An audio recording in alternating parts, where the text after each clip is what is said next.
Hong Mei from Battambang, and I'm so happy to be here at the event. And this is my very first time joining such book fair like this because I'm come from Battambang, which is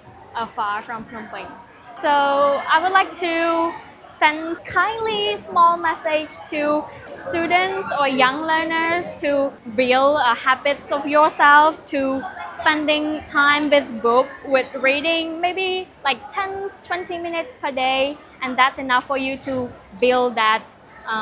kind of good habit. បាទបងសម្រាប់ខ្ញុំក្នុងនាមខ្ញុំជាយុវជនម្នាក់ខ្ញុំគិតថាការអានហ្នឹងគឺវាសំខាន់មែនតើហើយជាក់ស្ដែងដូចក្នុងការបង្កើតទិវាអំណាចនេះចឹងខ្ញុំគិតថាវាមានសារៈសំខាន់ដូចជាការលើកទឹកចិត្តឲ្យប្រជាពលរដ្ឋយើងឲ្យនិយាយថាកុមារបងគាត់បានអានឲ្យបានច្រើនអញ្ចឹងឲ្យថាគាត់ស្គាល់ពីតម្លៃនៃការអានហើយវាជួយអភិវឌ្ឍដល់ចំណេះដឹងយើងដល់និយាយទៅចំណេះដឹងទូទៅយើងចំណេះដឹងផ្នែកការគិតឲ្យបានជ្រាលជ្រៅក្នុងការដោះស្រាយបញ្ហាអីមួយដូចជាក់ស្ដែងអញ្ចឹងគេមានសភៅដែលតាក់ទងនឹងរឿងច្រើនអញ្ចឹងខ្ញុំគិតថាវាល្អសម្រាប់ក្មេងៗនៅក្នុងការចាប់ផ្ដើមការអានអញ្ចឹងណាបងសម្រាប់ខ្ញុំនាមជាអ្នកនិពន្ធការអានសភៅគឺមានការអភិវឌ្ឍក៏ដូចជាមានការផ្ដល់នូវការច្នៃប្រឌិតទៅកាន់អ្នកអានខ្លាំងមែនទែនដូចខ្ញុំអញ្ចឹងមុនខ្ញុំបានខ្លាចជាអ្នកនិពន្ធគឺខ្ញុំបានចាប់ផ្ដើមពីអ្នកអានដូចគ្នាអញ្ចឹងដោយពាក្យស្លោកមួយដែលតែងនិយាយថាអានច្រើនកាលណាយើងចេះច្រើនកាលហ្នឹងអានេះខ្ញុំទទួលស្គាល់ដោយសារតែដូចខ្ញុំបានជំរាបជូនអញ្ចឹងថាមុនខ្ញុំឈានមកដល់ចំណុចនេះគឺខ្ញុំបាន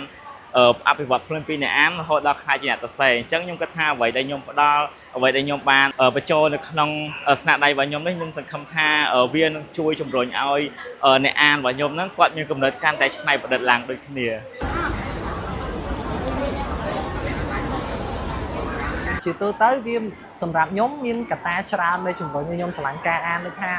អានទៅវាអាចធ្វើឲ្យខ្ញុំហ្នឹង improve mindset ខ្លួនឯងបង improve mindset របស់ខ្ញុំហើយជួយឲ្យខ្ញុំហ្នឹងដូចថាមាន motivation នៅក្នុងការធ្វើអីមួយអត់ងាយបាក់ទឹកចិត្តយើងធ្វើអីយើងមានគោលជំហរច្បាស់លាស់អីចឹងណាបង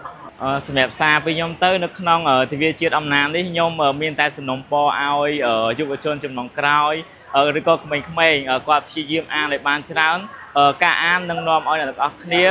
មានគំនិតច្នៃប្រឌិតនឹងនាំអ្នកទាំងអស់គ្នាឲ្យមានការចូលចិត្តអានសភៅនៅពេលដែលឃើញសភៅគឺសភៅហ្នឹងប្រៀបបានដូចជាមិត្តអញ្ចឹងបាទចំពោះគំនិតតខ្លួនខ្ញុំសូមលើកទឹកចិត្តឲ្យបងប្អូនទាំងអស់គ្នាដូចថាក្មេងៗអីចឹងគាត់អានសភៅឲ្យបានច្រើនដើម្បីជំរុញបន្ថែមឲ្យមានចំណេះដឹងឲ្យកាន់តែច្រើនណាបង